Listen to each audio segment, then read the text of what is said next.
Première question, qu'est-ce qui se passe actuellement en Espagne? Est-ce qu'on sent quelque chose de plus important qu'à l'accoutumée pour cette rencontre que le Real a quand même l'habitude de disputer?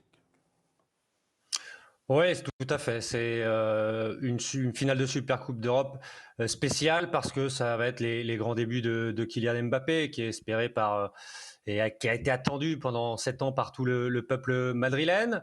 On a hâte de voir où il en est. En tout cas, il a fait très très forte impression durant sa semaine d'entraînement collectif puisqu'il a repris mercredi dernier. Très forte impression auprès du staff technique madrilène, auprès aussi de ses coéquipiers.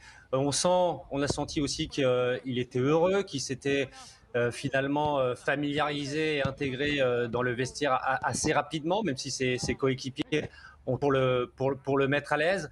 Donc on a hâte de voir ce que maintenant ça va donner sur le terrain. Et vu sa semaine d'entraînement, il a effectivement une petite chance de débuter ce soir, mais ça reste un petit peu inconnu parce que Carlo Ancelotti, à chaque finale de Supercoupe d'Europe, a toujours privilégié ceux qui avaient remporté la Ligue des Champions. Il dit, l'entraîneur italien, que c'est la continuité de la saison dernière et que c'est la primeur et la récompense à ceux qui ont gagné la Ligue des Champions l'année passée. Du coup, est-ce que sa présence constituerait déjà, par exemple s'il était dans le 11, déjà une surprise au regard de ce que vous nous dites? Une surprise, oui et non, parce qu'il ne faut pas oublier que Kylian Mbappé a un statut de star international, que le président Florentino Pérez, qui a pas déboursé d'argent en transfert, mais en salaire, en prime, a déboursé des sommes d'argent assez conséquentes. Lui veut le voir jouer aussi sur le terrain.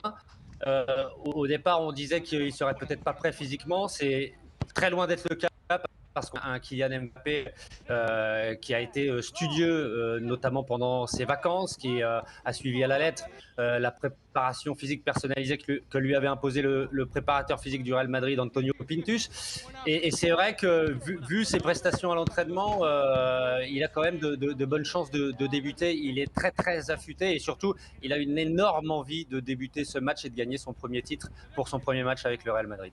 Antoine, avant de revenir sur le cas mondial, le phénomène mondial justement que l'on attend pour ce premier match, ou en tout cas c'est la question qu'on se pose, un mot peut-être sur son nez, parce que finalement le grand public a laissé Kylian Mbappé à l'Euro avec le nez cassé, un masque en difficulté.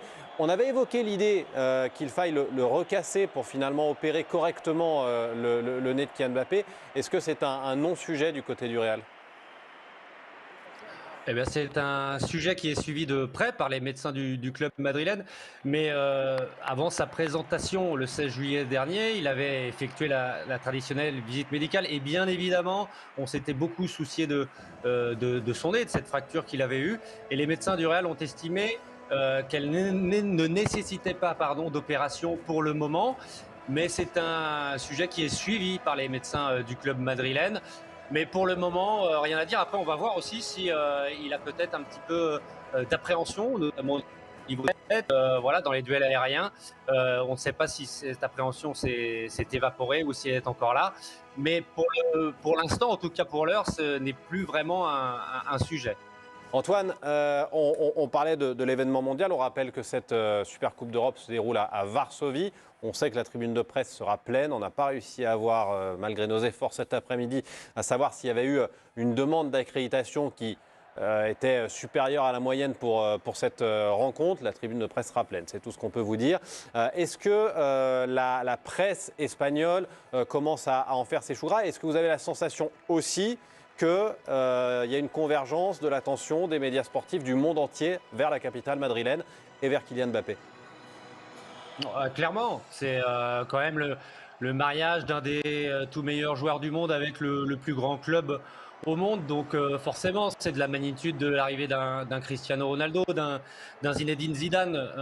Voilà, donc forcément, les médias nationaux et internationaux s'accaparent de ce sujet-là, en tout cas suivent avec une grande attention, mais aussi chez les supporters madrilènes. Je sais que ceux qui ont fait le déplacement, ils ne vont pas voir le Real Madrid jouer, ils vont voir les débuts de Kylian Mbappé. Il y avait à peu près 5 supporters qui attendaient devant l'hôtel à Varsovie du Real Madrid. Et ils ont scandé qu'un nom, c'était celui de Kylian Mbappé. On sent que c'est un phénomène Et puis, bien évidemment, la presse nationale, mais j'allais dire même le club madrilène. Maintenant, la communication du club madrilène, c'est Kylian Mbappé avant tout et le reste ensuite. Donc là, c'est vraiment voilà, Mbappé plus que l'équipe du Real Madrid. Question de Dave Apadou pour vous, Antoine. Ouais, salut Antoine. L'arrivée de Mbappé se fait dans un moment un peu particulier, contrairement à il y a quelques années quand, en 2021, il avait déjà été question d'une arrivée, je parle même plus de 2017. À ce moment-là, le Real traversait une période un peu plus compliquée, post-2018, on va dire, et Kylian Mbappé était à son sommet. Et donc, à ce moment-là, il était attendu un peu comme le sauveur. Là, la position, elle est un peu différente. C'est qu'il arrive, après déjà les avoir refusés plusieurs fois, il n'arrive pas dans sa meilleure période, à un moment où le Real a gagné une Ligue des Champions, on peut même ajouter une deuxième, puisqu'il y avait eu celle de 2022. Est-ce que le public madrilène est acquis, ou est-ce qu'il demande à voir quand même? Très honnêtement, des retours que j'ai eus, des conversations que j'ai pu avoir, il est complètement acquis. Alors il y a certains détracteurs comme toujours parce que il a refusé de venir à 2 reprises, on va dire, ou surtout une reprise au Real Madrid. Mais vraiment pour le Real Madrid, ce genre de joueur, c'est très spécial pour les supporters et ils rêvent que de voir ce type de joueur. Après, effectivement, comme tu le disais, Dave, l'équipe elle tourne très très bien. Elle a tourné la saison passée sans lui, même les saisons précédentes. Mais après, les joueurs comme le staff technique madrilène sont persuadés que c'est aussi l'élément manquant du puzzle madrilène pour parfaire leur machine à gagner parce que depuis le départ de Cristiano Ronaldo qui avait été bien remplacé par Karim Benzema, depuis le départ de Benzema, ils n'ont plus ce joueur capable de mettre 40 buts par saison, même s'ils y arrivent collectivement. Et ils pensent qu'avec lui, ils vont être encore plus inarrêtables. Oui, Antoine, juste une question par rapport au statut d'Ancelotti. Est-ce que ce ne serait pas risqué aussi de le mettre directement en tant que titulaire par rapport au respect de son vestiaire? Alors, je sais que Kylian est intégré et tout ce qui va avec, mais dans son procédé, apparemment, il fait depuis toujours confiance à ceux qui se sont qualifiés pour la finale et pour la gagner. Donc du coup, est-ce que le fait qu'Mbappé le mette directement, ça changerait un peu la façon de voir des gens par rapport à Ancelotti? C'est une bonne question, Eric. C'est vrai que c'est une question. Voilà, on va voir comment il gère ça, Carlo Ancelotti. Après, il y a une question aussi qui est politique, c'est-à-dire que les dirigeants madrilènes comme les supporters madrilènes, ils veulent voir jouer Kylian Mbappé. C'est la recrue phare, ils l'attendent depuis 7 ans, donc ce serait pas non plus incohérent que de le faire débuter, surtout vu ce qu'il montre depuis une semaine, que ce soit au niveau de l'envie ou de sa condition physique. Donc qu'ils le mettent ou qu'ils le mettent pas, je pense que ça changera pas grand-chose finalement, parce que même ses coéquipiers savent que c'est un joueur à part et que s'il était titularisé, eh bien, ce serait finalement assez logique. Question de Tanguy Le Sévillier à présent. Ouais, salut Antoine, petite question à savoir, comment tu le sens Kylian Mbappé avec ses coéquipiers? Est-ce qu'il s'est rapproché davantage des Français qu'il connaissait peut-être un petit peu plus ou plutôt des stars comme Vinicius et Bellingham? Parce que c'est vrai qu'il y a certains clichés qui sont sortis, on l'a vu avec ces deux joueurs-là. Ça se passe comment pour lui avec ses coéquipiers? Alors Mbappé, il a la chance d'être très très bien entouré avec ses 3 partenaires de l'équipe de France, Aurélien Tchouaméni, Ferland Mendy et Eduardo Camavinga, qui servent un petit peu de guide et de passerelle aussi qui lui donnent les codes du vestiaire.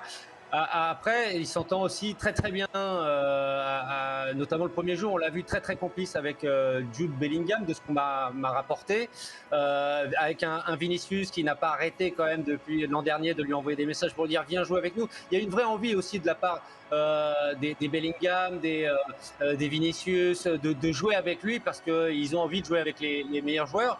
Donc les affinités se font rapidement. Il ne faut pas oublier aussi que ce sont des garçons quasiment de la même génération, avec des jeunes joueurs, avec beaucoup d'ambition aussi. Donc il y a un vrai, challenge commun pour eux et une vraie volonté finalement de battre des records et de marquer aussi l'histoire du football avec ce groupe-là. Antoine, vous nous avez expliqué tout à l'heure un peu ce qu'était devenu la communication du Real Madrid, très centrée donc sur la personne de Kylian Mbappé. Vous avez évoqué les venues de Cristiano, de Zidane. Cette fois, il y a un exposant supplémentaire, en tout cas plus important aujourd'hui qu'à l'époque Cristiano, et c'était inexistant quasiment à l'époque de Zidane, celui des réseaux sociaux. Qu'est-ce qu'il en est à ce niveau-là, côté madrilène, exposant Mbappé? C'est très simple, c'est lui qu'on expose en priorité. Je sais qu'il y a eu sur les comptes Instagram, il y avait dès qu'il y avait un truc sur Mbappé, c'était vu plus de 600 000 fois à chaque fois. Donc il y a vraiment une promotion d'Mbappé. C'est lui aussi qui est la tête d'affiche de la campagne d'abonnement du Real, de la promotion des nouveaux maillots. Donc tout est vraiment centré autour de lui. Oui, parce que Mbappé, voilà, c'est comme Cristiano à son époque, c'est la grande star aujourd'hui du Real Madrid, malgré les noms ronflants qu'il y a déjà. On peut penser à Bellingham et Vinicius qui ont fait une saison extraordinaire. Mais bien, Mbappé, c'est supérieur à ces deux garçons-là en termes d'image, en termes d'impact médiatique et économique. Merci beaucoup Antoine Simoneau d'avoir été avec nous, d'avoir pris du temps pour nous expliquer un peu ce que représente le mariage Mbappé-Real depuis Madrid. Allez, à quasiment 24 heures peut-être du premier match de Kylian Mbappé avec le Real. Ce match, ce sera la Super Coupe d'Europe demain entre le Real et l'Atalanta. Évidemment, l'équipe du soir sera là pour décrypter cette rencontre à l'issue de celle-ci, mais aussi en amont, juste avant de ce match-là. Rendez-vous demain à 18h30. On vous laissera pour la rencontre et puis on se retrouvera pour décrypter cette rencontre ensemble. Dave, on a quand même l'impression que une fois qu'on est redescendu un peu de la planète Jeux Olympiques, et peut-être que nous, Français, sommes montés un peu plus haut, avons un peu plus de mal à redescendre, qu'il y a quand même le monde entier qui est en train de scruter ce match et cette première. Oui, moi, c'est ce que je crois. Et c'était bien qu'on ait Antoine là-dessus, parce que c'est ce qu'il dit, c'est-à-dire que c'est le Real Madrid, avec des joueurs immenses qui ont déjà gagné. Et eux, ce qu'ils vont exposer, parce que c'est une marque encore supérieure aux joueurs qu'ils ont, qui ne sont pas des marques, qui sont des très très grands joueurs, immenses joueurs, ouais, champions, peut-être même un ou deux qui sont des futurs ballons d'or, on n'en sait rien. Mais Mbappé, c'est une marque, en fait. Et tout à l'heure, vous parliez de mariage de raison. Je ne sais pas si c'est de raison, mais en tout cas, c'est le mariage de la plus grande marque du foot mondial, qui est le Real Madrid, enfin quasiment, quoi. Et la marque individuelle la plus incroyable du moment, c'est Kylian Mbappé. Et moi, je suis persuadé, et d'ailleurs, on avait vu la présentation, elle était dingue. Il y avait des gens qui venaient du Mexique pour voir ça et tout. Je veux dire, non, mais parfois, parce que nous, on a eu Mbappé sous le nez pendant 7 ans, on le prend pour acquis, parce qu'évidemment, on décrypte tout, ce qui réussit un peu moins bien, etc. Par moments, peut-être même, il y a une lassitude. Parfois, c'est un petit peu comme ça. Et il suffit qu'ils reprennent un peu de distance pour se dire, mais attends, en fait, le monde entier nous l'envie. Le monde entier n'a Dieu que pour lui. Et effectivement, que dans ce début de saison, ça va être l'événement mondial. Tidiani ? Non, je suis assez d'accord avec Dave sur le principe de l'annonce de son transfert a été un événement mondial. Sa présentation a été un événement mondial. Je ne vois pas dans quel monde les premiers pas de Kylian Mbappé sous son nouveau maillot, avec tout l'aspect fantasmé que ça a pu générer sur des années, avec le feuilleton du transfert, partira, partira pas, viendra, viendra plus, le train passera, il repassera plus. Bah là, on y est. Là, on y est. Donc, en fait, c'est tout cet aspect un peu fantasmé du feuilleton Mbappé qui va se matérialiser là avec l'ouverture d'un nouveau chapitre. Et je suis assez d'accord aussi sur le fait qu'aujourd'hui, la puissance de ces deux marques, si on doit un peu se détacher du terrain, je pense que c'est ça qui va aussi faire l'impact mondial. C'est le fait que tu as le club le plus puissant du monde, celui qui a la dimension peut-être la plus populaire, qui est le Real Madrid, et Kylian Mbappé qui, dans un football où on s'accorde à dire qu'en ce moment, il y a peut-être un peu moins de stars. Lui, c'est une star. C'est incontestable. On peut critiquer son niveau, dire que c'est un peu fluctuant, mais sur l'aspect rayonnement, ça reste incontestable. Je pense qu'on a tous voyagé autour de cette table sur les 2-3 dernières années. On te parle de Mbappé. Vous dites que vous êtes français, on vous parle de qui ? On vous parle de Kylian Mbappé. Donc moi, je pense que c'est assez éloquent sur la dimension internationale et mondiale que cet événement va avoir. Et ce, depuis le début, juste parce que parfois, on mesure mal. Et en 2018, donc quand la France est championne du monde, elle est championne du monde, on va dire, de façon très collective. Il y a Griezmann, il y a Pogba, il y a Varane, Lloris. C'est quand même lui la comète. Et exactement. C'est-à-dire que moi, je me souviens, je suis parti en vacances, je suis parti à l'étranger. Et effectivement, quand il se trouve que les gens soit nous reconnaissent ou discutent avec nous, ou des gens de l'étranger, il y a un seul nom ils avaient, c'était Mbappé. Mais C'est fou. Hein. Pierre, Ouais. Pierre. Et je pense justement qu'on dit tout à l'heure, c'est une marque, c'est une grosse star, mais c'est plus que ça. C'est la seule marque et la seule star quasiment à ce niveau-là aujourd'hui. Ouais. On a fait 10 ans avec globalement Messi, Ronaldo, Neymar, qui chacun La pouvait. seule marque à la hauteur du Real. Non, je pense que c'est le seul joueur qui a ce statut-là aujourd'hui. Là où on a vécu une époque où il y en avait comme 2 ou 3 qui Haaland pouvaient. n'a pas ça, par exemple. Haaland n'a pas ça. Il n'y a pas de concurrent. Il y avait Neymar, mais il n'y a plus. Oui, voilà. À ce niveau-là, il n'y a plus. Il est seul. Ce qui lui met une présence supplémentaire. Et on se demandait tout à l'heure dans quel monde on ne pouvait pas voir Mbappé comme une méga star mondiale, un événement. Il y a un monde, c'est la France, c'est le prisme franco-français. Comme il y a eu une histoire un peu qui s'est un peu mal finie, il y a eu un peu chez certains détracteurs là, comment dire, une façon de titiller un peu le côté, tu vois, sans toi les JO on y arrive, ton euro il est raté, un petit côté on t'entend pas pendant les JO, un peu détracteur comme ça qui a peut-être pu vouloir faire dire à certains détracteurs en France. Finalement, Mbappé au Real, c'est un peu un événement. C'est faux. C'est un événement énorme pour 140 autres pays, quoi. Président. Ouais, non, on a surtout, on l'a vu aussi quand il n'est pas venu au Real. C'était aussi un événement, et du coup, il avait monopolisé. C'était assez surprenant quand même, parce que même si c'est une superstar, mais on ne pensait pas que ça prendrait aussi cet effet-là. Et donc entre les deux, donc le champion du monde, entre le fait qu'il vienne pas et derrière le fait qu'il vienne, ça peut pas baisser en fait. Moi, je me pose des questions pour savoir Parce qu'en si. fait, c'est un feuilleton là. Mais en fait. oui, bien sûr. Et moi, je me pose des questions pour savoir si est-ce qu'il y a eu des commentaires négatifs quand même dans le positif, dans le grand positif, parce que quelque part, pour l'instant, on nous en a pas beaucoup entendu, fait l'éloge que tout le monde est content, et j'imagine que tout le monde est content, bien sûr. Mais est-ce qu'il y a eu déjà des commentaires un peu négatifs sur l'arrivée ou sur... Il doit y avoir 2-3 supporters madrilènes. On va guetter ça. Bien sûr. Après, c'est Non, l'Espagne. mais je parle par rapport au fait que il les a quand même nargués de loin pendant un moment, et que derrière, alors ils sont contents de le voir venir, mais je pense quand même. C'est pour ça que je posais la question, mais tu as vu ce qu'il disait, c'est il est acquis, ouais. Ils sont acquis, c'est-à-dire que le passé c'est le passé. Bon, et ils sont convaincus qu'ils ont l'arme absolue. Donc, il faudra confirmer ça Mais il sur le faudra terrain. Alors, confirmer, souvenez-vous, il y avait eu la présentation, par exemple, de Messi au Paris Saint-Germain, de Beckham ou de Neymar au Paris Saint-Germain. Il y avait aussi, on a sorti les images, les présentations du côté du Real de Cristiano Ronaldo, de Gareth Bale. On n'a pas pris d'images plus anciennes comme celle de Figo ou Zidane, parce qu'encore une fois, c'était Maradona à Naples. C'est une autre époque. C'était un monde Maradona à médiatique. Naples, c'était complètement Ou dingue. Maradona à Naples, mais c'était un monde Juste à médiatique Marseille. différent. C'était un monde aussi des oui, réseaux différents. Est-ce que pour vous, cette arrivée-là, elle est supérieure à ces exemples qu'on a pris? Je pense notamment Neymar, Messi au PSG ou Cristiano et Gareth Bale au Real. C'est quand même compliqué, même s'il y a des époques qui ne sont pas si lointaines, de faire des comparatifs. Par contre, là où je suis 100% d'accord sur le curseur réseaux sociaux et l'importance que ça peut avoir dans notre jugement, c'est que dans n'importe quel autre club, quand tu as gagné la Ligue des Champions avec 2 joueurs qui sont ballons d'orisables et que tu fais toute ta com sur le joueur qui arrive, en fait, tu prends le risque en termes géopolitiques du vestiaire de tout faire exploser.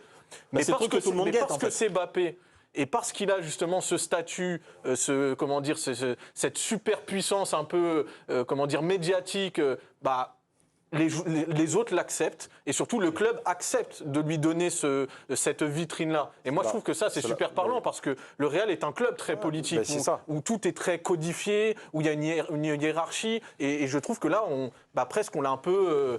pas balayé d'un revers de main, mais on a fait des petites entorses. Et la différence aussi avec les autres cas, on évoquait Cristiano ou Zidane ou d'autres, c'est que là, encore une fois, c'est un feuilleton. C'est un feuilleton qui a démarré en 2017, il ne faut jamais oublier. Alors, ok, on va dire 2017, c'était oubliable parce qu'il ne serait pas arrivé avec le même statut, etc. Mais, allez, on va dire que le vrai feuilleton, il démarre depuis 2021. Non, il est